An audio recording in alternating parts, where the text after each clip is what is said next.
Hello dear students, welcome to my channel Gateway for Engineers. Now in the today's class we are going to start properties of material.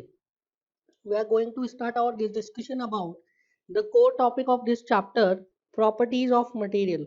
Now in the properties of material we are going to discuss about property of material with respect to a main material that is mild steel. देखिए properties of material में जो हम maximum हमारा discussion रहेगा that maximum discussion is about mild steel. ना mild steel के बारे में हम क्यों प्रॉपर्टीज पढ़ रहे हैं इसका एक रीजन है. The reason is because concrete के बाद में जो सबसे ज्यादा यूज होने वाला प्रोडक्ट है that is mild steel. Apart from this there are various other reasons कि हम माइल्ड स्टील का ही क्यों प्रॉपर्टी पढ़ रहे हैं. तो हम पहले सारा प्रॉपर्टीज डिस्कस करेंगे, देन प्रॉपर्टीज के डिस्कशन के बाद जो फाइनल हम सारी प्रॉपर्टीज को डिस्कस कर लेंगे उसके बाद हम पढ़ेंगे कि हमने माइल्ड स्टील के रेफरेंस में सारी प्रॉपर्टीज क्यों देखी है. ठीक है. द फर्स्ट रीजन तो मैं आपको बता ही चुका हूँ कि आफ्टर कंक्रीट जो सबसे ज्यादा यूज होने वाला मटेरियल है that is mild steel. That is why हम माइल्ड स्टील के रिस्पेक्ट में ही सारा प्रॉपर्टीज पढ़ रहे हैं. Now we are going on to study of properties. Now देखिए प्रॉपर्टीज पढ़ना है किसी भी मटेरियल का तो सबसे पहले हमें उसका बिहेवियर देखना पड़ेगा. Now we are going to analyse the behaviour of mild steel. Now material का बिहेवियर को एनालाइज करने के लिए हमें क्या करना पड़ता है, मटेरियल के ऊपर टेस्ट परफॉर्म करने पड़ते हैं. So we are going to perform stress strain test on mild steel. और वो स्ट्रेस स्ट्रेन टेस्ट को परफॉर्म करके हम देखेंगे कि क्या मटेरियल का बिहेवियर आ रहा है और उससे हम एनालाइज करेंगे different properties of mild steel. So we are going to do tension test on mild steel. Now this topic is very important for your competitive examination point of view. Particularly in engineering services इस topic से बहुत ही ज़्यादा questions आते हैं. Other than that this topic is very important for interview point of view. जब भी आप interview देने जाएंगे तो आपको इस टॉपिक से रिलेटेड क्वेश्चंस पूछे ही जाएंगे because this is the most basic topic. And interviewer का हमेशा एक इंटेंशन रहता है कि जो स्टूडेंट है उनका वो बेसिक्स चेक करने चाहते हैं. सो इस टॉपिक से आपको इंटरव्यू में जनरली सबसे ज्यादा क्वेश्चंस पूछे जाते हैं. Other than that engineering services में इससे कई सारे क्वेश्चंस आते हैं. नाउ इंजीनियरिंग सर्विसेज में इससे ज्यादा क्वेश्चंस क्यों आते हैं, क्योंकि इंजीनियरिंग सर्विसेज का जो पेपर है उसमें थ्योरेटिकल क्वेश्चंस ज्यादा आते हैं. Now in your GATE examination also क्या हो गया, गेट एग्जामिनेशन में भी अभी एमएसक्यूज आ गए, मल्टीपल सिलेक्ट क्वेश्चन. तो उसमें भी प्रोबेबिलिटी है कि इस टॉपिक से क्वेश्चंस आ जाए. तो मल्टीपल सिलेक्ट क्वेश्चंस में क्या रहता है, बेसिकली थ्योरेटिकल क्वेश्चंस ज्यादा बनते हैं, थ्योरेटिकल काइंड ऑफ क्वेश्चंस ज्यादा बनते हैं. तो हो सकता है कि इससे रिलेटेड क्वेश्चंस आ जाए. So we are going to discuss tension test on mild steel. Now before starting the test result सबसे पहले हम डिस्कस करेंगे about standard specimen. Now the standard specimen is like this. ये क्या रहता है, बीच में से जब बार इज यूनिफॉर्म एंड जो साइड्स में रहता है बार का जो एरिया रहता है, एरिया ऑफ क्रॉस सेक्शन ज्यादा रहता है. नाउ इस तरीके से क्यों रहता है, नाउ ये जो सेंटर वाला लेंथ है, ये जो सेंटर वाला लेंथ है this is called as what, this is called as gauge length L naught. and this length this is called as gauge diameter d naught. now ये जो गेज लेंथ है, gauge length का value रहता है, standard value of gauge length L not is 2 inch and the standard value of gauge diameter d naught is 0.5 inch. L0 by D0 का ratio रहता है 4. so L0 is to D0 ratio रहता है 4. now ये जो shape है specimen का, इसका क्या रीजन है कि ये जब स्पेसिमेन को आप यूनिवर्सल टेस्टिंग मशीन में लगाएंगे तो जो ग्रिपर्स रहते हैं, साइड में ग्रिपर्स रहते हैं जिससे लोड को अप्लाई किया जाता है, ग्रिपर्स प्रॉपरली होल्ड कर पाए इस बार को, इसलिए हम क्या करते हैं इस तरीके से स्पेसिमेन का शेप देते हैं. अज्यूम कीजिए कि हमने एक यूनिफॉर्म क्रॉस सेक्शन का स्पेसिमेन लिया और यूनिफॉर्म क्रॉस सेक्शन के स्पेसिमेन को अगर आप ग्रिपर में लगाओगे तो ग्रिपर जैसे ही लोड अप्लाई करेगा ऑन दी मेंबर तो क्या होगा, जहां पर कांटेक्ट हो रहा है between the member and the gripper, उस पॉइंट पे क्या होगा, उस पॉइंट पे स्ट्रेस कॉन्सेंट्रेशन हो जाएगा. Otherwise other than that in this case, अगर इस केस में आप देखोगे, इस केस में क्या होगा, जो लोड का कॉन्सेंट्रेशन है वो तो ग्रिपर के वहां पर होगा ही, बट ग्रिपर के यहाँ पे एरिया ज्यादा है. जो हम स्ट्रेसेस को और स्ट्रेन्स को एनालाइज कर रहे हैं वो कौन से एरिया में एनालाइज करेंगे, वो इस एरिया में एनालाइज करेंगे. एंड इस एरिया में there will be no concentration of stress. ठीक है. जो हमारा L0 वाला जो गेज लेंथ है जिसमें हम एनालाइज करेंगे स्ट्रेन और स्ट्रेसेस को, वहां पे there will be no concentration of stress. अगर इसको यूनिफॉर्म बना देते तो इस और इस पोजीशन पे क्या होता, स्ट्रेसेस का कॉन्सेंट्रेशन हो जाता है और मटेरियल जो है वो यहाँ से फील करता है, ठीक है। इसलिए हमने क्या किया, इस शेप को डेवलप किया है फॉर टेस्टिंग। क्लियर है, स्ट्रेस के कॉन्सेंट्रेशन को अवॉइड करने के लिए।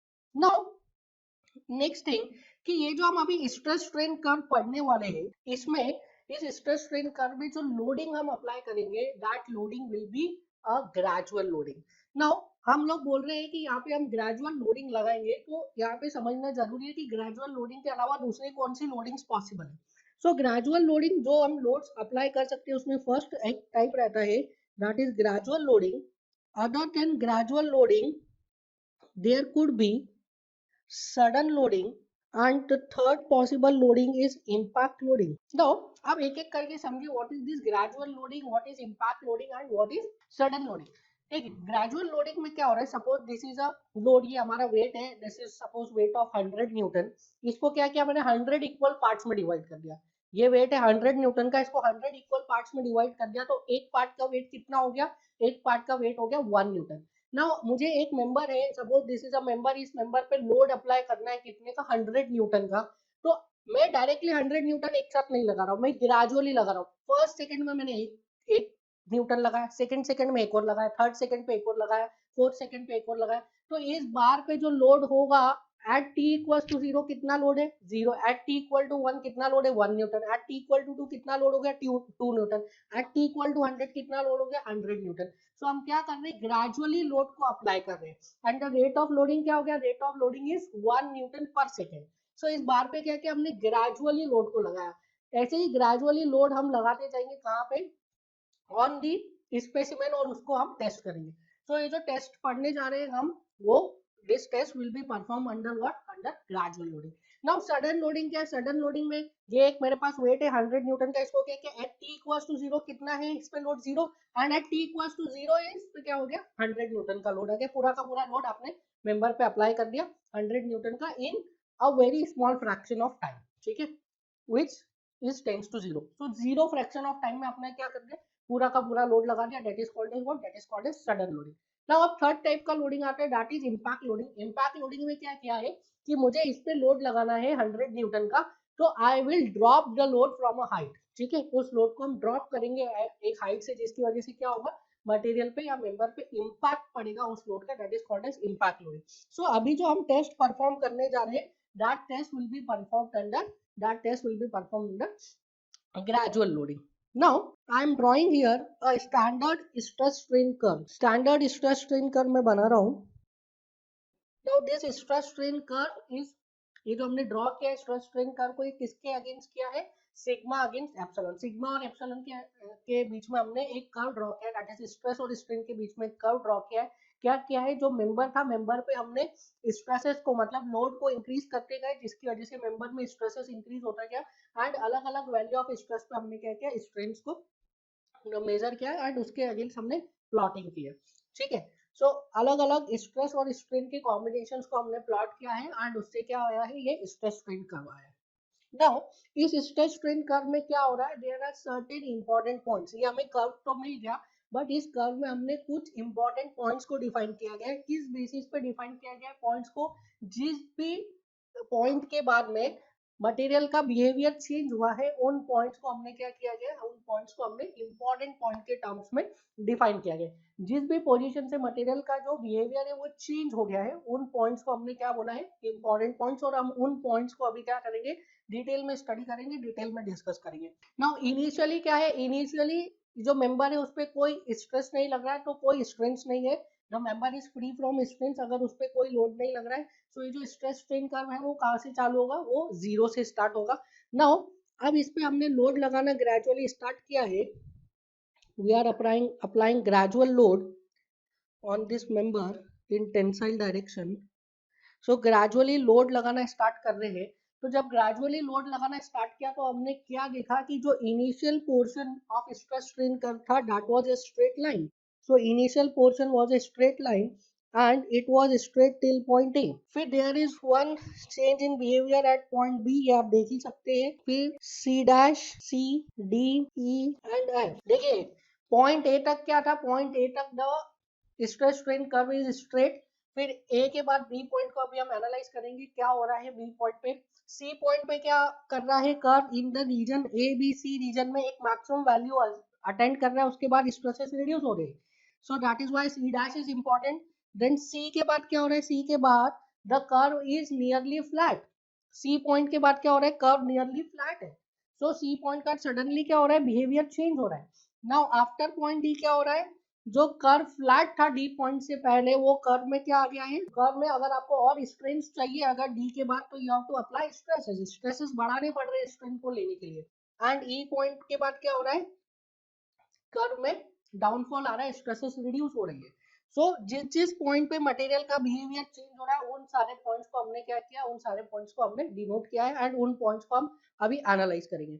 नाउ मैंने आपको ऑलरेडी बताया this mild steel is a standard material, and since the mild steel is a standard material हमें क्या है, हमें इसकी प्रॉपर्टीज पता होनी चाहिए, इसकी जो वैल्यूज है, इंपॉर्टेंट वैल्यूज है वो हमें पता होनी चाहिए। एग्जाम में कई बार आपको हो सकता है उन वैल्यूज की जरूरत पड़े। So I am starting with strength. Strength की मैं वैल्यूज बता रहा हूँ आपको, standard values. So the value of strength corresponding to point C is 0.12, corresponding is to point is 1.4%, this is in percent.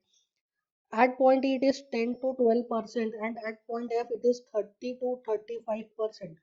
So these are the standard values of strength. अगर मैं stress की बात करूं, अभी मैं ए और बी और C dash की क्यों नहीं लिखी हमने स्टैंडर्ड स्ट्रेंथ की वैल्यू, अभी हम देखेंगे, डिस्कस करेंगे। नाउ अब अगर स्ट्रेसेस की बात करूं, ना stress corresponding to point C is sigma Y, it is called as yield stress. Sigma Y T लिखूंगा मैं, yield stress in tension. And stress corresponding to point E, it is called as sigma U ultimate stress. The value of sigma Y T is nothing but equals to 250 Newton per mm square, and the value of sigma U is 434 Newton per mm square. Now these are the standard values for stress strain curve of mild steel. Now ये मैंने जो standard values बताई है stress strain curve की, now this values is standardize as per the standard books. आप different books में देखेंगे तो आपको हर बुक में कुछ स्मॉल अमाउंट ऑफ वेरिएशन मिलेगा इन वैल्यूज में। देखिए वो वेरिएशन कोई बहुत बड़ा वेरिएशन नहीं होगा, बहुत स्मॉल माइनर वेरिएशन आपको मिल सकता है डिफरेंट बुक्स में, बिकॉज ये जो टेस्ट परफॉर्म किया गया है ये taste different different agencies perform करती है, कोई राइटर तो ये टेस्ट परफॉर्म करता नहीं है। एंड हर मटेरियल में क्या होता है, हर मटेरियल का टेस्ट रिजल्ट और यू कैन से हर स्पेसिमेन का टेस्ट रिजल्ट कई सारे फैक्टर्स पे डिपेंड करता है। द मेन फैक्टर्स आर उसका डायमेंशन क्या है, उसका साइज क्या है, उसको किस एनवायरनमेंट में आप टेस्ट कर रहे हैं, एंड अदर देन दिस एक और इम्पोर्टेंट फैक्टर है that is imperfection. Now I am talking about molecular imperfection. This molecular imperfection is the main factor जिसकी वजह से क्या होता है, डिफरेंट डिफरेंट स्पेसिमेन में आपको अलग रिजल्ट्स मिलते हैं। सपोज आपने एक ही रॉड लिया है, उसके छोटे छोटे स्पेसिमेन आप काटेंगे तो भी आपको अलग अलग टेस्ट रिजल्ट्स मिलेंगे। Why? Because of molecular imperfection. Now ये मॉलिकुलर इम्परफेक्शन क्या होता है, कोई भी मटेरियल है वो उसमें मॉलिकुलर लेवल पे same type of manufacturing possible नहीं है। हर मटेरियल के हर पार्ट में कुछ ना कुछ different type of molecular imperfections होते हैं, बिकॉज ऑफ विच क्या होता है, आपको अलग अलग टेस्ट रिजल्ट्स मिलते हैं। Now there is a standard society, there is a standard agency that is called as ASTM, American society for testing in machines. ये क्या है, एक स्टैंडर्ड एजेंसी है जो डिफरेंट काइंड्स ऑफ टेस्ट को परफॉर्म करती है, एंड इसके जो टेस्ट रिजल्ट्स है वो यूनिवर्सली एक्सेप्टेड है। सो जो एजेंसीज है वो क्या करती है, कोई भी एक उसको टेस्ट रिजल्ट देना है तो ऐसा नहीं कि एक स्पेसिमेन का टेस्ट किया उसमें जो रिजल्ट आया उसको पब्लिश कर दिया। 1000 नंबर ऑफ टेस्ट किए जाते हैं और उन सभी 1000 टेस्ट को एवरेजिंग किया जाता है थ्रू डिफरेंट डिफरेंट थ्योरीज, अलग अलग थ्योरीज के बेसिस पे उसको एवरेजिंग की जाती है। सो ASTM is an standard agency जिसके की जो रिजल्ट है वो सभी जगहों पर एक्सेप्टेड है, एंड जो IS कोड है उसने भी ASTM के रिजल्ट को एक्सेप्ट किया है।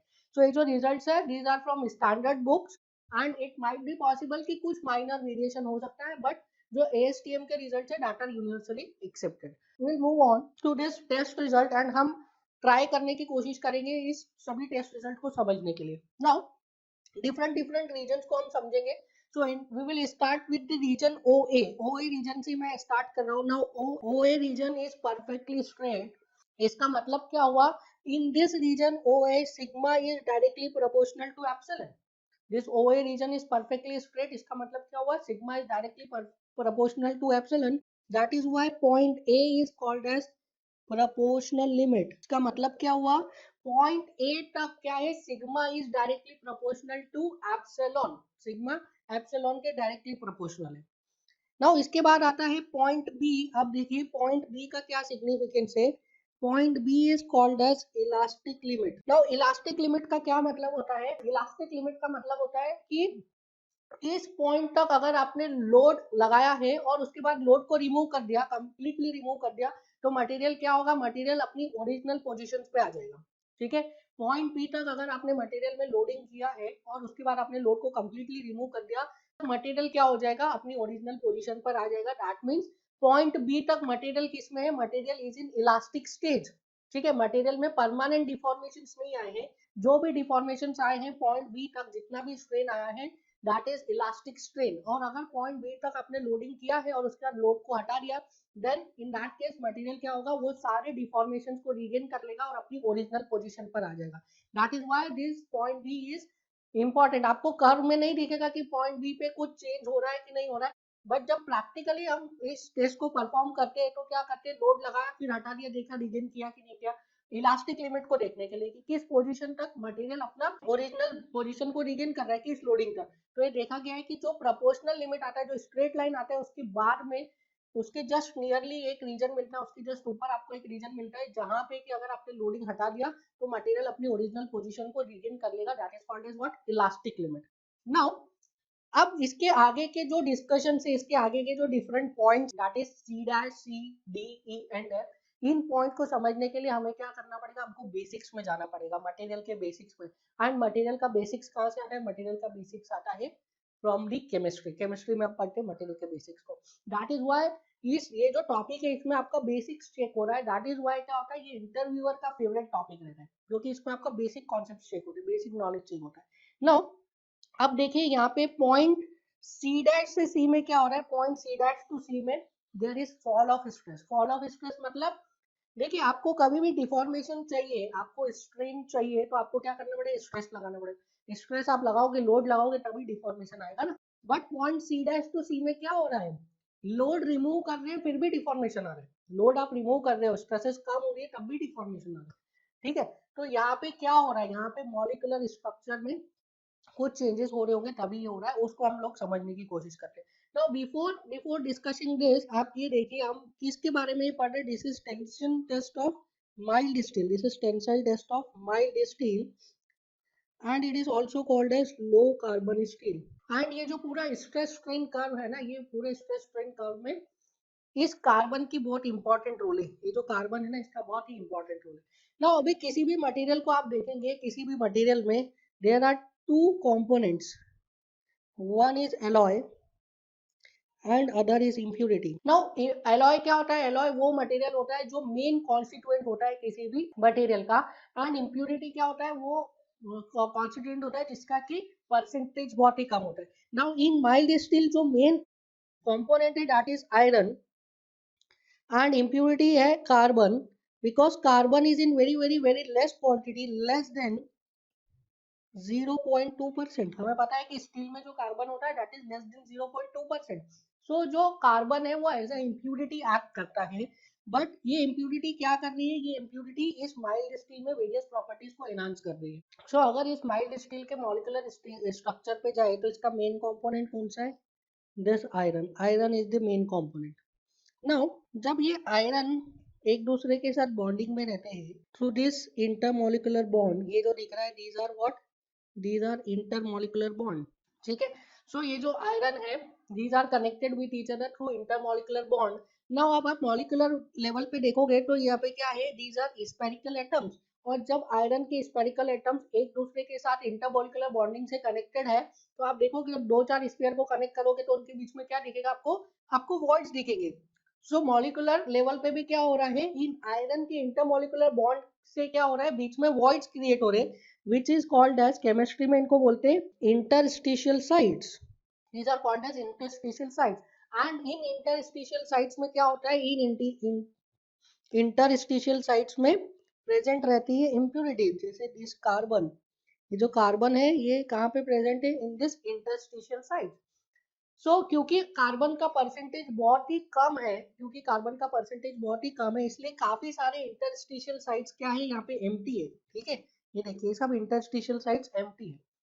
नो, ये जो कार्बन है, ये कार्बन क्या कर रहा है, ये कार्बन माइल्ड स्टील की प्रॉपर्टीज को एनहांस कर रहा है।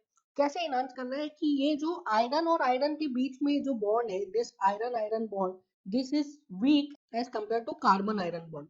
सो कार्बन और आयरन का जो बॉन्ड है that is strong and iron iron का बॉन्ड जो है दैट इज वीक। नाउ आप क्या कर रहे हैं, आप अगर आप इस मटेरियल पे लोड लगा रहे हैं तो इनिशियली जो लोड सस्टेन कर रहा है वो कौन सस्टेन कर रहा है, initially load is sustain by iron iron bond. ठीक है, आयरन आयरन बॉन्ड इस लोड को सस्टेन कर रहा है एंड इस बी सी डैश पॉइंट तक क्या हो रहा है, सी डैश पॉइंट तक आयरन आयरन बॉन्ड सस्टेन कर रहा है। बट आफ्टर सी डैश क्या हो रहा है, आयरन आयरन बॉन्ड की जो वैल्यू है वो रीच हो गई है, उसकी जो मैक्सिमम वैल्यू रीच हो गई है। नाउ ये जो लोड है वो किस पे ट्रांसफर होने लगा है, on the copper carbon. So जैसे ही कार्बन पे लोड ट्रांसफर होगा, कार्बन क्या करेगा, स्लिप कर जाएगा from this interstitial side to another interstitial side.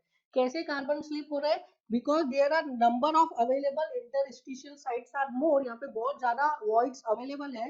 तो इसलिए कार्बन क्या हो जा रहा है, एक वॉइड से निकल के दूसरे वॉइड में चला जा रहा है। क्यों चला जा रहा है, बिकॉज यहाँ पे कोई और स्टेबल पोजीशन अवेलेबल है इस कार्बन के लिए, दैट इज वाई कार्बन यहाँ से निकल के इस इंटरस्टिशियल वॉइड से निकल के दूसरे वॉइड में चला जा रहा है। नाउ जैसे ही कार्बन इस इंटरस्टिशियल वॉइड से निकल के दूसरे वॉइड में गया, ये वाला जो सेल है, this cell will becomes weak. जैसे ही कार्बन निकल के गया यहाँ से, तो ये वाला सेल क्या हुआ, ये सेल वीक हो गया। एंड जब ये सेल वीक हो गया तो क्या होगा, इसके बॉन्ड्स टूट जाएंगे एंड वहां पे क्या होगा, स्ट्रेन तो आएगा बट स्ट्रेसेस रिड्यूस हो जाएंगे। हमने देखा था कि कार्बन का जो बॉन्ड है वो स्ट्रॉन्गर रहता है। अब जैसे ही कार्बन निकला वैसे ही क्या हुआ, बॉन्ड वीक हो गया, तो स्ट्रेस लेने की कैपेसिटी कम हो गई इस सेल की स्ट्रेस लेने की कैपेसिटी कम हो गई। तो ये सेल टूट जाएगा और जो वहां पे स्ट्रेन्स आ जाएंगे और स्ट्रेस क्या हो जाएगा, रिड्यूस हो जाएगा। दैट इज वाई ये जो सी डैश टू सी हो रहा है, फॉल ऑफ स्ट्रेस, इसको बोलते हैं fall of stress from point C dash to C. तो क्या हो रहा है, क्यों हो रहा है ये फॉल ऑफ स्ट्रेस, क्योंकि यहाँ पे मटेरियल की लोड लेने की कैपेसिटी, उस सेल की लोड लेने की कैपेसिटी रिड्यूस हो गई। Now this point C is called as actual yield point, whereas C dash is called as upper yield point. Now C को हम जो है lower yield point भी बोलते हैं, lower yield point. So C is called as lower yield point, C dash is called as upper yield point. और ये जो lower yield point है और upper yield point है, इसमें से जो actual yield point को एक्सेप्ट किया गया है that is C. नाउ इन दोनों में से एक्चुअल यील्ड पॉइंट सी को एक्चुअल यील्ड पॉइंट क्यों एक्सेप्ट किया गया है, इसके पीछे भी there are some reasons. Now पहला रीजन देखिए, सी पॉइंट के जस्ट बाद में क्या हो रहा है, सी पॉइंट के जस्ट बाद में यील्डिंग स्टार्ट हो रही है। नाउ यील्डिंग का क्या मतलब होता है, यील्डिंग का मतलब होता है without any application of stress material में क्या हो रहा है, मटेरियल में डिफॉर्मेशन आ रहे हैं, मटेरियल कॉन्टिन्यूसली डिफॉर्म हो रहा है एट अ कांस्टेंट स्ट्रेस। सो जो सी पॉइंट है उसके बाद में यील्डिंग स्टार्ट हो रही है, सी से पहले कोई यील्डिंग नहीं हो रही है। सो सी को एक्चुअल यील्ड पॉइंट बोलने का सबसे पहला रीजन यही है क्योंकि सी पॉइंट से यील्डिंग स्टार्ट होती है, that is why C is called as actual yield point. This is first reason.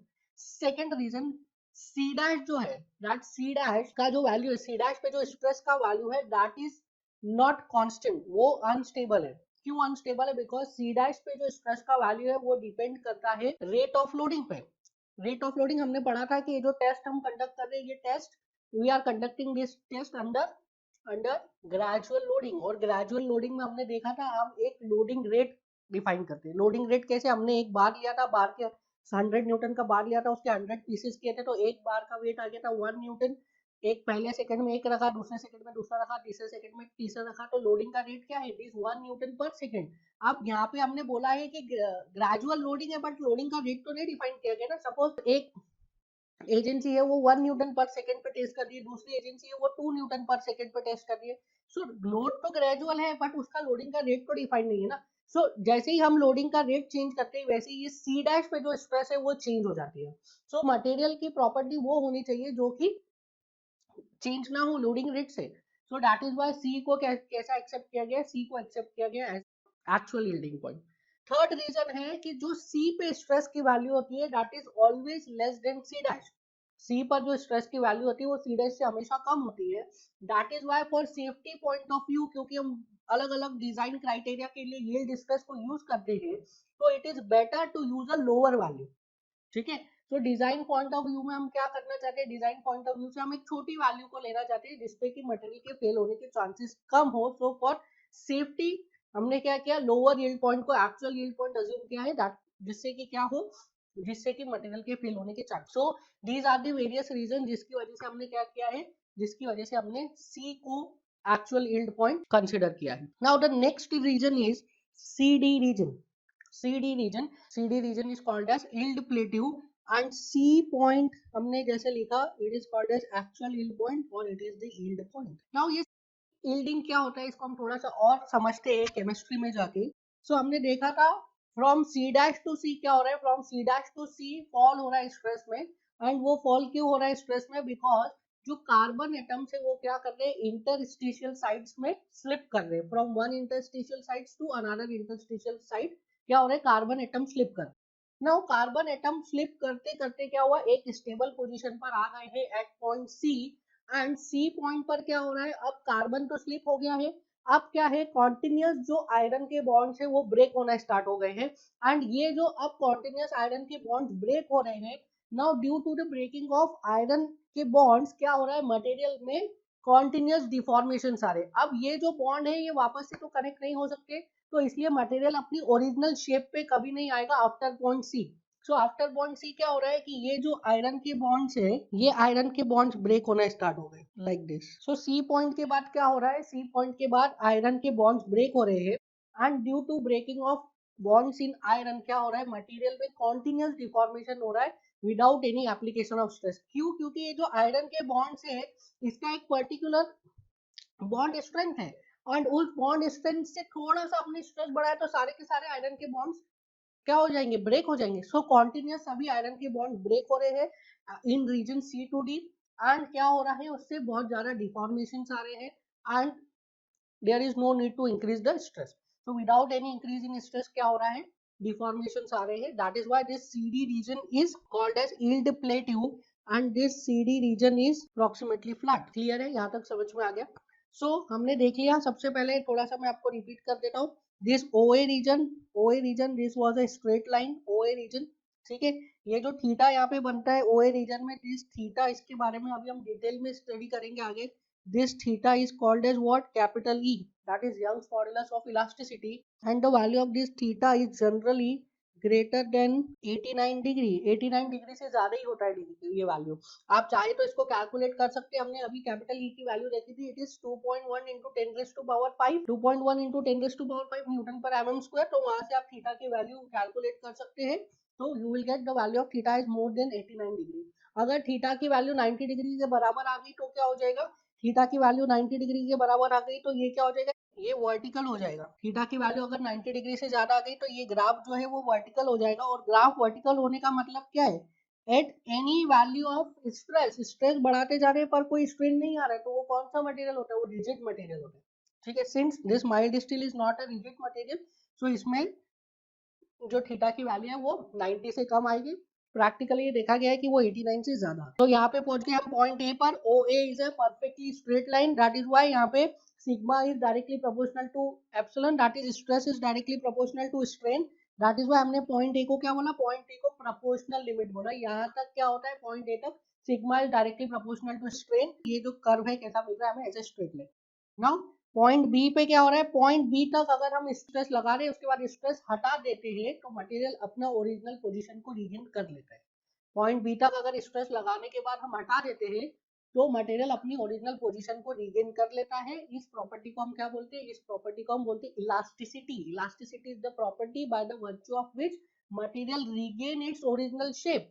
कब रीगेन कर लेता है, जब हम उसमें से लोड को हटा लेते हैं। So it is the property by the virtue of which material regain its original shape after removal of load is called as elasticity. That is why point B को हमने क्या बोला, point B को बोला हमने elastic limit। फिर हमने देखा C dash, C dash was upper yield point, C was lower yield point। C dash से C में क्यों हो रहा था fall of stress, stresses reduce क्यों हो रही थी, because of slipping of carbon atoms। कहाँ पे स्लिप हो रहा है? इन molecular structure of steel. Molecular structure of steel में क्या हो रहा है? कार्बन के एटम स्लिप हो रहे हैं। कैसे स्लिप हो रहे हैं वो अभी हमने ऑलरेडी डिस्कस किया है।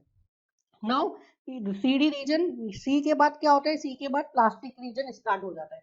अब आप बोलेंगे कि पॉइंट बी तक मटेरियल इलास्टिक था, सी के बाद प्लास्टिक हुआ, तो बी सी रीजन में क्या होता है? देखिए क्या है, the point A, point B, C dash and C, ये जो चारों पॉइंट है for mild steel, these are very very very close to each other. वापस से सुनिए, A B C dash and C, ये जो चारों पॉइंट्स है for mild steel, these are very very close to each other. That is why for engineering point of view इन चारों points को हम एक ही पॉइंट कंसिडर करते हैं। सो ये सी के बाद इलास्टिक रीजन है, सी के पहले प्लास्टिक रीजन है।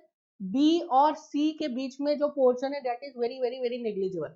आप यहाँ से देखिए इस कर्व को, आपको हमेशा आप ये कर्व देखते हैं, but this curve is not true the scale curve. True the scale curve नहीं है ये। देखिए इसमें कुछ पोर्शन को बहुत ज्यादा एनलार्ज किया हुआ है और कुछ पोर्शन को बहुत ज्यादा कॉन्ट्रैक्ट किया हुआ है। देखिए यहाँ पे आप 0 to C, O two C में स्ट्रेन कितना रहा है? 0.12%।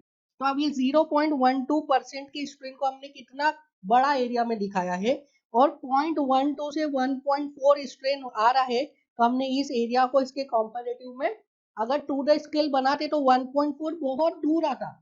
ठीक है, सो अगर 1.4 को मैं टू द स्केल बना, मतलब इतना एरिया 0.12 है, फिर इतना एरिया 0.12, फिर इतना 0.12, ऐसा करके अगर मैं 1.4 पे जाता तो ये वाला एरिया बहुत बड़ा बनता है, उसके रिस्पेक्ट में ये वाला area is very negligible. Similarly यहाँ पे देखिए 1.4 से 10 टू 12% का एरिया कितना छोटा है, 10 टू 12% से 30 टू 35 का एरिया कितना छोटा है, और छोटा हो गया है। तो सो अगर मैं इसको ट्रू द स्केल बनाता तो ये वाला एरिया हमको दिखता ही नहीं। समझ में आया? So this is very small region और ये मेन रीजन है। समझ में आ रहा है आपको? सो यहाँ पे जो फिगर बनाया है, this figure is not true the scale, ये ट्रू द स्केल नहीं है। ठीक है, ट्रू द स्केल नहीं है, इसका मतलब क्या है? इसमें कुछ पोर्शन को मैंने बहुत ज्यादा एनलार्ज कर दिया है, कुछ पोर्शन को कॉन्ट्रैक्ट कर दिया है। ऐसा क्यों किया? ताकि आपको प्रॉपर्टी समझा पाए। ठीक है, फॉर योर बेटर अंडरस्टैंडिंग हमने क्या किया है, कुछ पोर्शन को एनलार्ज कर दिया है, कुछ पोर्शन को हमने कॉन्ट्रैक्ट कर दिया है। सभी ऑथर्स यही करते हैं, पर ये आपको समझना बहुत जरूरी है, ये कोई ऑथर लिखता नहीं है। सो जो A B C dash and C है, these points are very very very close to each other. That is why क्या हो रहा है यहाँ पे? यहाँ पे हमने सी के बाद क्या लिया है? प्लास्टिक रीजन, और सी के पहले लिया elastic region, but actual elastic limit is point B. ठीक है, actual it is point B, but practically C के बाद से प्लास्टिक रीजन स्टार्ट होता है, and B to C region is very very very small, तो हम उसको ज्यादा डिस्कस नहीं करते। सो सी के बाद क्या हो रहा है? सी के बाद परमानेंट डिफॉर्मेशन आना स्टार्ट हो रहे हैं। सी पॉइंट पे यील्डिंग हो रहा है मटेरियल का। यील्डिंग का क्या मतलब है? यील्डिंग का मतलब है without any application of stress क्या हो रहा है मटेरियल में? डिफॉर्मेशन आ रहे हैं, और यू कैन से without any application of load material में डिफॉर्मेशन आ रहे हैं। नाउ अब आ गए हैं पॉइंट डी पर। अब देखिए पॉइंट डी के बाद क्या हो रहा है? पॉइंट डी के बाद अगर हमें और स्ट्रेंथ चाहिए मटेरियल में, और डिफॉर्मेशन चाहिए, तो हमें मटेरियल में लोड लगाना पड़ेगा। मतलब यहाँ से मटेरियल में अगेन स्ट्रेंथ आ गई है, मटेरियल में क्या हो रहा है? मटेरियल में स्ट्रेंथ आ गई है। नाउ ये स्ट्रेंथ क्यों आई है, इसको हम अगेन समझेंगे इसके माइक्रोस्कोपिक लेवल पे जाके, मॉलिक्यूलर लेवल पे जाके। पहले समझ लेते हैं इस डीई रीजन को बोलते क्या है। This DE region is called as strain hardening region. This DE region is called as strain hardening region. इसका क्या मतलब हुआ है? यहाँ पे मटेरियल अब हार्ड हो गया है। अब मटेरियल से अगर आपको और स्ट्रेंथ चाहिए तो आपको अगेन लोडिंग करना पड़ेगा, अगेन आपको स्ट्रेसेस लगानी पड़ेगी। अब ये ऐसा क्यों हो रहा है? ये हो रहा है ड्यू टू रेंडमनेस। देखिए जब मटेरियल इनिशियल स्टेज में था, तो मटेरियल के जो ये सेल्स थे, this is one cell, this is second cell, this is third cell, this is fourth cell, ये एक प्रॉपर ओरिएंटेशन में अरेंज थे। ठीक है, जब इनिशियल मटेरियल लिया था उसमें जो सेल्स थे ये एक प्रॉपर अरेंजमेंट में अरेंज्ड थे। ठीक है, but due to breaking of bonds between iron क्या हुआ है? अब मटेरियल में रेंडमनेस आ गई है। सो अगर मैं कंसिडर करूं इनिशियल स्ट्रक्चर, अगर मैं कंसिडर करूं तो इनिशियल स्ट्रक्चर, तो इनिशियल स्ट्रक्चर में क्या है? जो सेल्स हैं वो एक पर्टिकुलर ओरिएंटेशन में अलाइंड है। ठीक है, but due to breaking of bonds of iron क्या हो गया है? ये जो स्ट्रक्चर है वो ट्रांसफॉर्म हो गया इनटू रेंडम। सो ये रेंडमनेस आ गई है इस स्ट्रक्चर में। देखिए रेंडमनेस की वजह से इस स्ट्रक्चर में जो अलग अलग सेल्स है वो अलग अलग पोर्शन में अलग अलग ओरिएंटेशन में आ गए हैं. So in this atoms are kept in oriented way, and in this atoms are kept in disoriented way. That is randomness, which is reason for strain hardening. Now अब इसको आप ऐसा समझिए क्या हो रहा है इसमें. इनिशियली क्या है, इनिशियली जो सेल्स है वो एक पर्टिकुलर ओरिएंटेशन में रखे हैं, but due to breaking of iron bonds क्या हो गया है, अब आयरन एटम फ्री हो गए और आयरन एटम फ्री होके अलग अलग रीजन में अलग अलग उन्होंने क्या कर लिया, अलग अलग अलाइनमेंट अपना कर लिया, अलग अलग ओरिएंटेशन कर लिया. ना इसकी वजह से क्या हो रहा है, इसकी वजह से मटेरियल की इंक्रीज हो गई है स्ट्रेंथ. क्यों इंक्रीज हो गई स्ट्रेंथ, आप ये देखिए. इसको एक छोटे से एग्जांपल से समझते हैं कि सपोज कुछ सिलेंड्रिकल बॉडीज है, कुछ सिलेंड्रिकल बॉडीज है, सपोज पाइप्स है या पेन है, लाइक दिस. ये सिलेंड्रिकल बॉडीज है. अब ये एक पर्टिकुलर ओरिएंटेशन में रखा है, तो इनके ऊपर जब मैं लोड लगाऊंगा तो इसको डिफॉर्म करना इजी है. एक के ऊपर लोड लगाया तो क्या होगा, दूसरे के ऊपर लोड चला जाएगा, तीसरे के ऊपर, और ये इजीली डिफॉर्म हो जाएंगे अगर ये एक पर्टिकुलर ओरिएंटेशन में रखे. ना अगर ये बॉडी अलग अलग ओरिएंटेशन में रखा है लाइक दिस, तो आप एक के ऊपर लोड लगाओगे तो दूसरा डिफॉर्म नहीं होगा, दूसरा रेजिस्टेंस देगा, दूसरे पे लोड लगाओगे तो तीसरा रेजिस्टेंस देगा. सो अगर बॉडी प्रॉपरली ओरिएंटेड वे में रखी है, अगर सारे सेल्स प्रॉपरली ओरिएंटेड है, तो एक को डिफॉर्म करोगे तो दूसरा भी डिफॉर्म हो जाएगा, तीसरा भी डिफॉर्म हो जाएगा, इस तरीके से सभी डिफॉर्म हो जाएंगे. आप इस सिलेंड्रिकल ऑब्जेक्ट के बॉडी के से आप इसको समझ सकते हैं. बट ये तीन अगर सिलेंड्रिकल बॉडीज, ये तीन सिलेंड्रिकल बॉडीज एक डायरेक्शन में ओरिएंटेड है, इसके बाद फोर्थ सिलेंड्रिकल बॉडी अगर अलग डायरेक्शन में ओरिएंटेड है, तो वो फोर्थ जो सिलेंड्रिकल बॉडी है वो क्या करेगा, इनके डिफॉर्मेशन को रजिस्ट करेगा. इसकी वजह से क्या हो रहा है, इसकी वजह से मटेरियल की स्ट्रेंथ बढ़ गई है और मटेरियल क्या हो गया है, अब मटेरियल हार्ड हो गया है. So this is due to randomness. Due to randomness क्या हो रहा है, in the portion D E, in the portion D क्या हो जा रहा है, मटेरियल में मटेरियल हार्ड हो जा रहा है. Now next point is point E. Point E is called as ultimate point. Now why E is called as ultimate point, because आप देखिए इसमें यहाँ पे E वो पॉइंट है जिसपे कि मैक्सिमम क्या हो रहा है, मैक्सिमम स्ट्रेस अचीव कर रहा है मटेरियल मैक्सिमम स्ट्रेस बियर कर रहा है कहाँ पे, E पॉइंट पे. That is why E point को क्या कहा गया, E पॉइंट को कहा गया है अल्टीमेट पॉइंट. नाउ देखिए उसके बाद रीजन आता है EF. सो EF के पहले मैं बता देता हूँ what is F point. So F point is called as fracture point. Fracture point. Now E और F के बीच में क्या हो रहा है, EF region को बोलते हैं, EF region is called as strain softening region. Now in this region क्या हो रहा है, मटेरियल अपनी स्ट्रेंथ को लूज कर रहा है और F पॉइंट पे आके क्या हो जाता है, मटेरियल में फ्रैक्चर आ जाता है. Now अब देखिए E to F पॉइंट में फॉल ऑफ स्ट्रेस क्यों हो रहा है, स्ट्रेस क्यों रिड्यूस हो रहा है, उसका रीजन है due to necking. This EF region is also called as EF region is also called as necking region, and it is also called as post ultimate region. So EF E to F क्या हो रहा है, E to F material अपनी strength loose कर रहा है, material soft हो रहा है. क्यों मटेरियल अपनी स्ट्रेंथ लूज कर रहा है, ड्यू टू नेकिंग. अब ये नेकिंग क्या होता है, आप इसको थोड़ा सा समझिए. देखिए आई एम कंसिडरिंग अ बार जिसके ऊपर हमने क्या किया है, टेंसाइल टेस्ट परफॉर्म किया है. मैं सिर्फ गेज लेंथ को ही कंसिडर कर रहा हूँ, ठीक है. आई am considering only gauge length. So this was the bar जिसपे हमने क्या किया है, जिसपे हमने ये टेंशन टेस्ट परफॉर्म किया है. This is L not gauge length, ठीक है, सिर्फ गेज लेंथ को ही कंसिडर कर रहे हैं. नाउ जब इनिशियली हमने इस पे इनिशियल लोड लगाया तो इनिशियली क्या होगा, this bar will deform as a whole. इसके हर क्रॉस सेक्शन पे क्या आएगा, सेम डिफॉर्मेशन आएगा.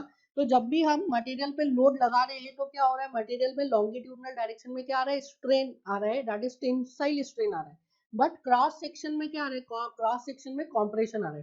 तो जैसे जैसे मटेरियल में लॉन्गिट्यूडनल डायरेक्शन में टेंशन आ रहा है, वैसे ही क्या हो रहा है, क्रॉस सेक्शनल डायमेंशंस में क्या आ रहा है, क्रॉस सेक्शनल डायमेंशंस में कॉम्प्रेशन आ रहा है, like this.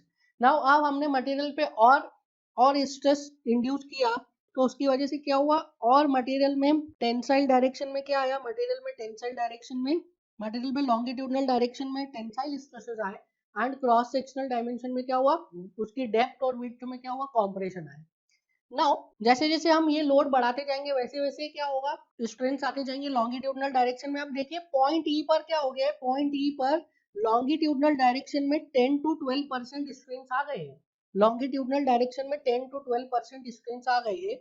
Now at this point क्या होता है, क्या होता है, मटेरियल में नेकिंग फॉर्म होता है। नाउ अब ये नेकिंग क्या है, देखिए हमने मटेरियल का एक प्रॉपर्टी पढ़ा था, that due to imperfections in molecular level, imperfection at molecular level क्या होता है, कोई भी मटेरियल आप ले लीजिए, मटेरियल का कोई भी स्पेसिमेन ले लीजिए, उसमें कुछ ना कुछ इम्परफेक्शंस रहेंगे। तो जैसे ही हम लोड को इंक्रीज करते जा रहे हैं, इंक्रीज करते जा रहे हैं, तो क्या हो रहा है, जो क्रॉस सेक्शन है, जो आपका स्पेसिमेन है, वो डिफॉर्म हो रहा है एज अ होल, उसमें यूनिफॉर्मली डिफॉर्मेशन आ रहे हैं। बट आफ्टर अ पॉइंट क्या होता है, अगर किसी पॉइंट पे मटेरियल में मॉलिक्यूलर इम्परफेक्शंस है, तो उस पॉइंट से मटेरियल में डिफॉर्मेशन ज्यादा आता है as compare to other cross section. So ये जो मॉलिक्यूलर इम्परफेक्शन है, ये आपके स्पेसिमेन में किसी भी पॉइंट पर हो सकता है, एंड ये देखा गया है कि मटेरियल में मॉलिक्यूलर इम्परफेक्शंस रहते ही है, आप कुछ भी कर लीजिए, उसमें कुछ ना कुछ अमाउंट ऑफ मॉलिक्यूलर इम्परफेक्शन रहते ही है। Now due to this molecular imperfection क्या होता है, मटेरियल में किसी एक पॉइंट से डिफॉर्मेशन बढ़ जाते हैं। So suppose I am considering कि यहाँ पे एक क्रॉस सेक्शन है, इस क्रॉस सेक्शन पे there is some molecular imperfections, and इस क्रॉस सेक्शन पे क्या हो रहा है, डिफॉर्मेशन इंक्रीज हो रही है।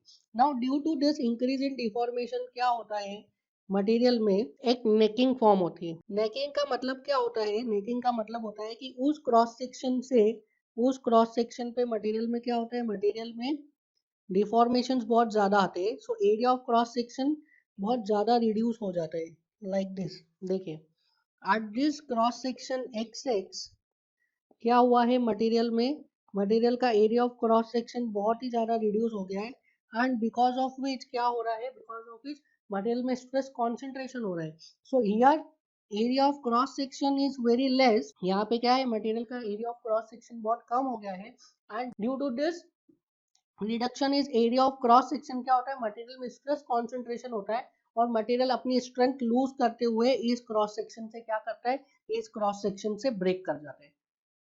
So due to the formation of necking, necking क्यों बोल रहे हैं, बिकॉज यहाँ पे क्या है, इस एरिया ऑफ क्रॉस सेक्शन में यहाँ पे मिनिमम एरिया है, नेक में भी तो ऐसे ही होता है, नेक में एरिया कम है, इसके ऊपर जा रहा है, नीचे जा रहा है। तो इस एरिया ऑफ क्रॉस सेक्शन में क्या है, एरिया बहुत ही कम है, जिसकी वजह से यहाँ पे क्या हो रहा है, स्ट्रेस इंक्रीज हो जा रही है, and due to this increase in stress क्या हो रहा है, मटेरियल यहाँ से फ्रैक्चर कर जा रहा है, मटेरियल यहाँ से ब्रेक कर जा रहा है, ultimately at point F. Point F पे क्या हो रहा है, मटेरियल फेल कर जा रहे हैं। सो आई होप कि आपको सभी पॉइंट समझ में आएंगे, और ये जो अलग अलग मटेरियल का अलग अलग सेक्शंस में मटेरियल का जो बिहेवियर चेंज हो रहा है, उसका आपको प्रॉपर अंडरस्टैंडिंग आ गया होगा। This OA region is perfectly straight, A point is called as what, A point is called as proportional limit, B point is called as elastic limit। B point तक आप लोड लगाओगे या B point तक stresses apply करोगे, और वो stresses apply होने के बाद आपने हटा दिया, तो मटेरियल क्या करेगा, अपनी ओरिजिनल पोजीशन को, ओरिजिनल डायमेंशन को रिगेन कर लेगा। C dash is called as upper yield point, C is called as lower yield point। C dash से C में क्या हो रहा है, C dash से C में फॉल ऑफ स्ट्रेस हो रहा है, स्ट्रेस रिड्यूस हो रही है। क्यों स्ट्रेस रिड्यूस हो रही है, C dash to C due to slipping of carbon atoms in molecular structure of steel. Then C to D में क्या हो रहा है, C to D is called as yield plateau। मैं यहाँ पे मेंशन कर देता हूँ, this CD is called as yield plateau।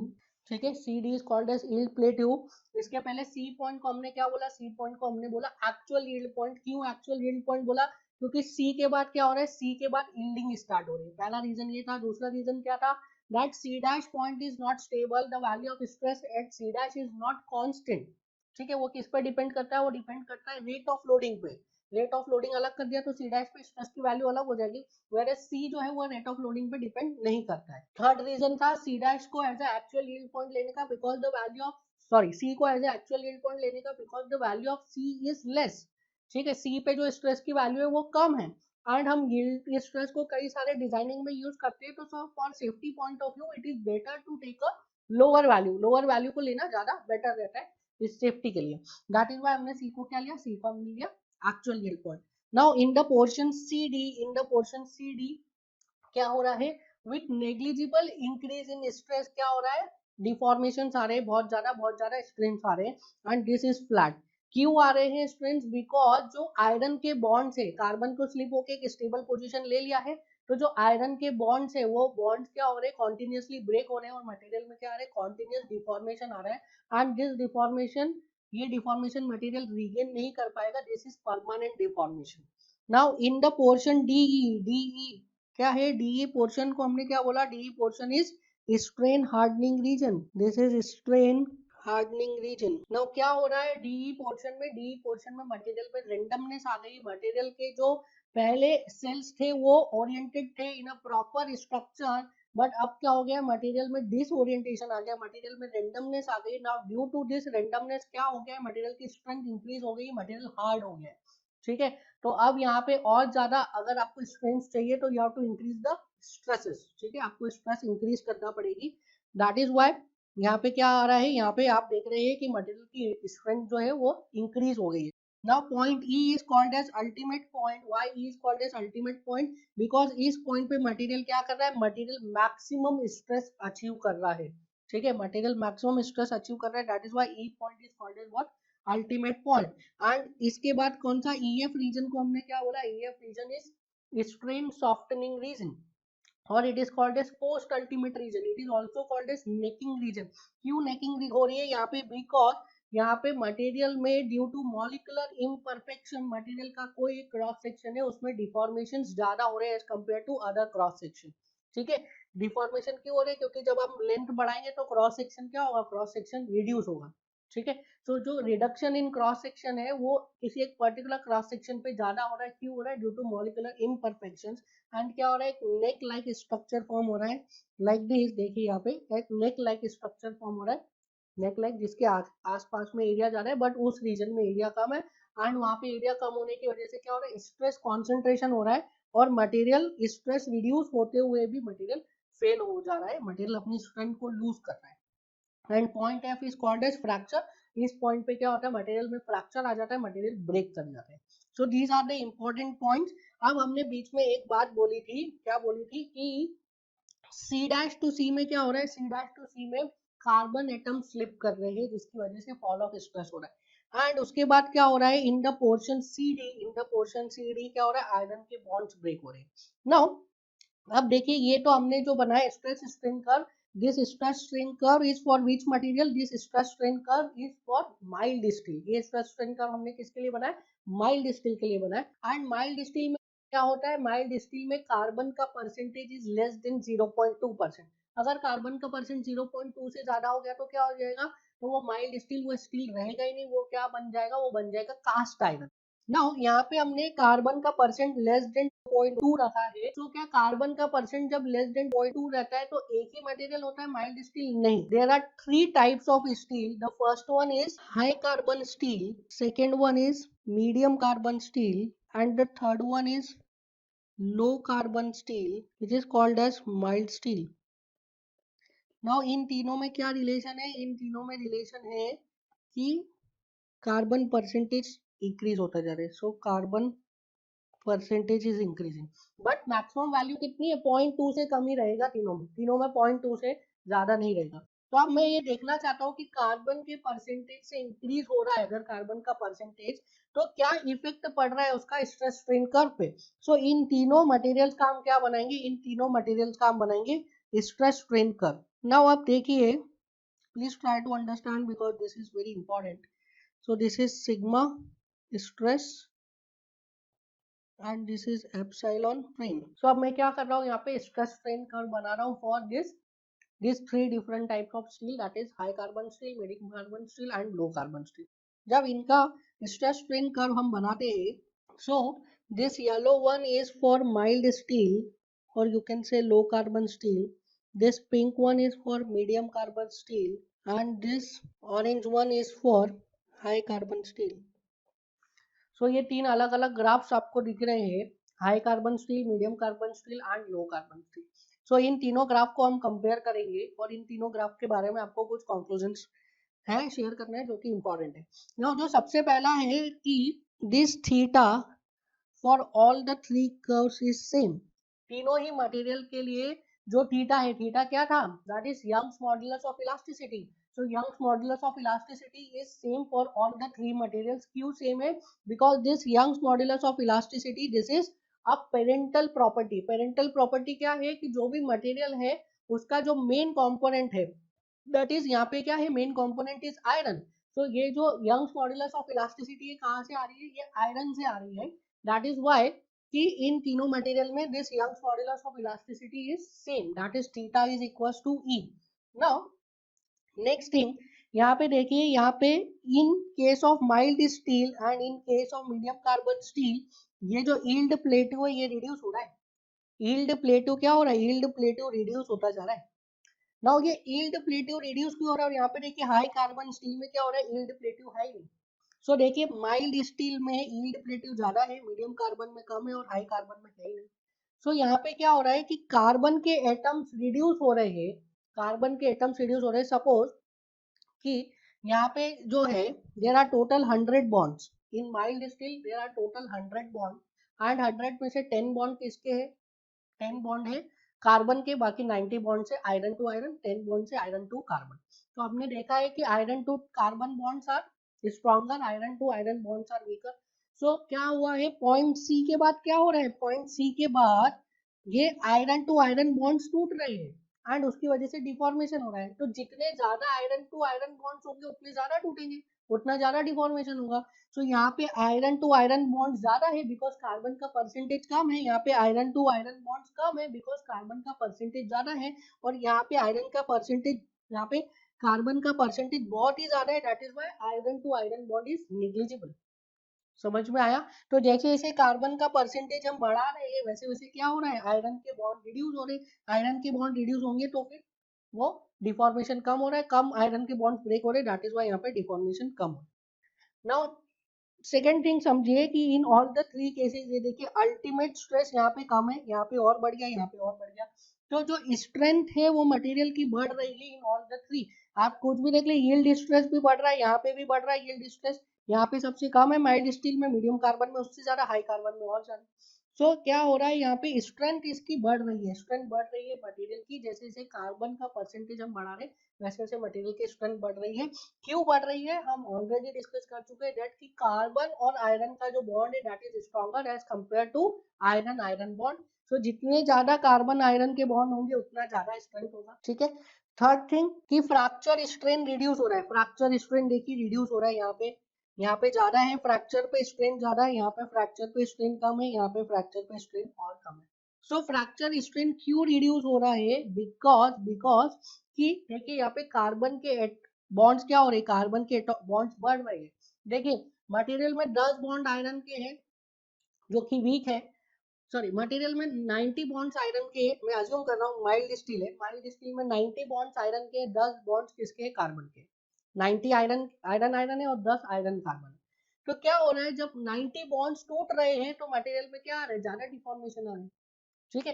पहले 90 टूटेंगे ना, मटेरियल डिफॉर्म होगा, फिर 10 टूटेंगे, ठीक है। तो सबसे पहले क्या हो रहा है, 90 बॉन्ड्स टूट रहे हैं, तो जब 90 बॉन्ड्स टूट रहे हैं तो मटेरियल में ज्यादा डिफॉर्मेशन आ रहा है, फिर आप और स्ट्रेन लगा रहे और स्ट्रेस लगा रहे, स्ट्रेन हार्डनिंग में जा रहा है, फिर जाके अल्टीमेटली कॉपर के बॉन्ड्स टूट रहे हैं। सो पहले किसके बॉन्ड टूट रहे हैं, आयरन के बॉन्ड्स टूट रहे हैं, उसकी वजह से क्या हो रहा है, ज्यादा स्ट्रेन आ रहा है। यहाँ पे क्या हो रहा है, आयरन के बॉन्ड्स कम हो गए तो स्ट्रेन भी कम हो गया, डिफॉर्मेशन भी कम हो गया। यहाँ पे आयरन के बॉन्ड बहुत ही कम है, मैक्सिमम बॉन्ड किसके हो गए, आयरन कॉपर के बॉन्ड मैक्सिमम हो गए, सभी इंटरस्टिशियल वॉइड्स में क्या आ गया, कॉपर आ गया। तो यहाँ पे आयरन कॉपर के बॉन्ड, आयरन कार्बन के बॉन्ड सबसे ज्यादा है, दैट इज वाई यहाँ पे स्ट्रेंथ सबसे ज्यादा, यहाँ पे डिफॉर्मेशन आ ही नहीं रहा है, ठीक है, सडनली ब्रेक हो जा रहा है। सो जैसे जैसे हम कार्बन के बॉन्ड्स बढ़ाते जा रहे हैं, कार्बन का परसेंटेज बढ़ाते जा रहे हैं, वैसे वैसे क्या हो रहा है, फ्रैक्चर स्ट्रेन रिड्यूस होती जा रही है। यहाँ पे एक और टर्म मैं आपको समझाना चाहूंगा जिसके बारे में हम आगे डिस्कस करेंगे, वो टर्म हमने पढ़ा दी है, दैट इज ब्रिटलनेस। यहाँ पे क्या होता जा रहा है, जैसे जैसे हम कार्बन का परसेंटेज बढ़ाते जा रहे हैं वैसे वैसे क्या हो रहा है, मटेरियल ब्रिटल होते जा रहा है। What is brittleness? Brittleness is the property of the material by which material breaks suddenly without showing any deformation. तो जैसे ही लोड लगाओगे एकदम सडनली टूट जाएगा, that is called as brittle material. अब देखिए यहाँ पे ब्रेक होने से पहले कितना ज्यादा डिफॉर्मेशन आ रहा है यहाँ पे, और यहाँ पे हाई कार्बन स्टील में देखिए कितना कम डिफॉर्मेशन है, कितना कम स्ट्रेन है। सो माइल्ड स्टील जो है, लो कार्बन स्टील जो है, वो ब्रेक होने से पहले बहुत ज्यादा डिफॉर्मेशन शो कर रहा है, so it is not brittle. ठीक है, सडनली ब्रेक नहीं हो रहा है, आप उस पर लोड लगा रहे डिफॉर्म होता जा रहा होता है, फिर टूट रहा है। वेयर एज जो हाई कार्बन स्टील है उस पर लोड लगा रहे हो डिफॉर्म हो ही नहीं रहा है, लोड बढ़ा रहे हो डिफॉर्म हो ही नहीं रहा है, सडनली लोड बढ़ाते बढ़ाते एक लोड पे आप पहुंचे और सडनली टूट गया, डिफॉर्म हुआ ही नहीं। That is why this high carbon steel is brittle, mild steel is not brittle. ठीक है, सो यहाँ से समझ में आया, कार्बन बढ़ाने से क्या हो रहा है, कार्बन बढ़ाने से स्ट्रेंथ बढ़ रही है, कार्बन बढ़ाने से क्या हो रहा है, कार्बन बढ़ाने से यील्ड प्लेट्यू कम हो रहा है, कार्बन बढ़ाने से क्या हो रहा है, कार्बन बढ़ाने से फ्रैक्चर स्ट्रेंथ रिड्यूस हो रही है, कार्बन बढ़ाने से क्या हो रहा है, कार्बन बढ़ाने से ब्रिटलनेस इंक्रीज हो रही है। So these are the all property जिसका इफेक्ट इससे आ रहा है, कार्बन के कंटेंट से आ रहा है। ना इसको हम अभी डिटेल में और पढ़ेंगे, आगे जब प्रॉपर्टीज पढ़ेंगे तब इसको हम लोग और एक बार डिटेल में देखेंगे।